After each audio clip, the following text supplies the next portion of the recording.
The fight for the right to vote is something several generations have literally fought and died for since our nation's founding. It would seem rather ridiculous that voter turnout is so low during presidential election years and even lower during congressional ones. As young Americans, we have the opportunity to change this phenomenon and encourage others to do their part. As a class, we studied this phenomenon among young men to see voter enthusiasm among young people. This research project seeks to gauge why young men at Wabash College do or do not vote in primary or presidential elections.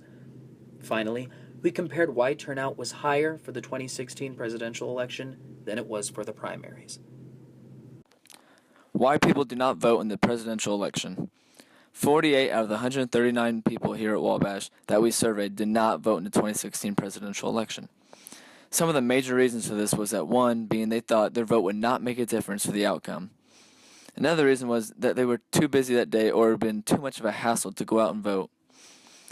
Also, they had zero interest in the two candidates that were running for the presidential election.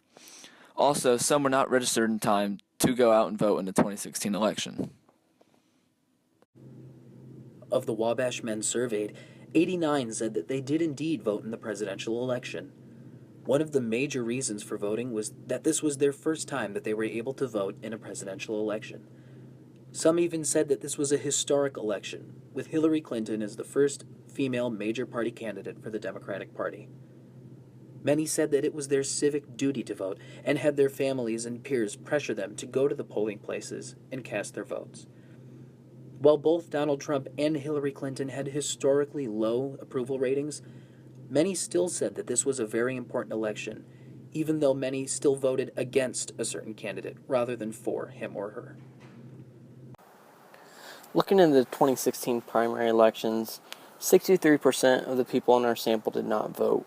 However, of the people, they found that a major issue of not voting was misrepresentation. 69% believe this to be true, and it's kind of funny that over half the people didn't vote even though they say misrepresentation is a problem.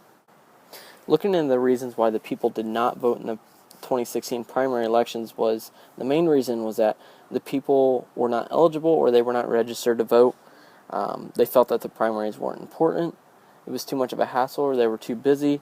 Finally, they didn't like any of the candidates in which they would vote for. And so then we chose to look at why do people actually vote in the primaries, and I was able to find out that 4 major categories to why people voted in primaries. Number 1 was civic duty.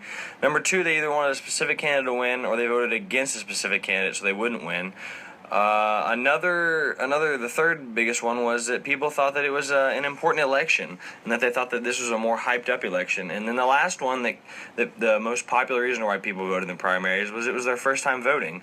And all this is accounted for 51 people that said they had voted in primaries, and of those 51, 24 people rated that the voter turnout in America is problematic as being a 5 on the scale of 1 to 5. 13 rated as a 4, only one of them rated as a 3. 9 of them rated as a 2, 3 of them rated as a 1, and only one person rated it as a 0, as meaning that it's not problematic at all. And so then you have to look at, why do people actually vote in the presidential but not the primaries? And we were able to come up with the fact that maybe presidentials are always more enthusiastic and that they're always more hyped up in a sense. And that voting in a primary is more of a hassle, and it just seems that more people care about voting in the presidential election.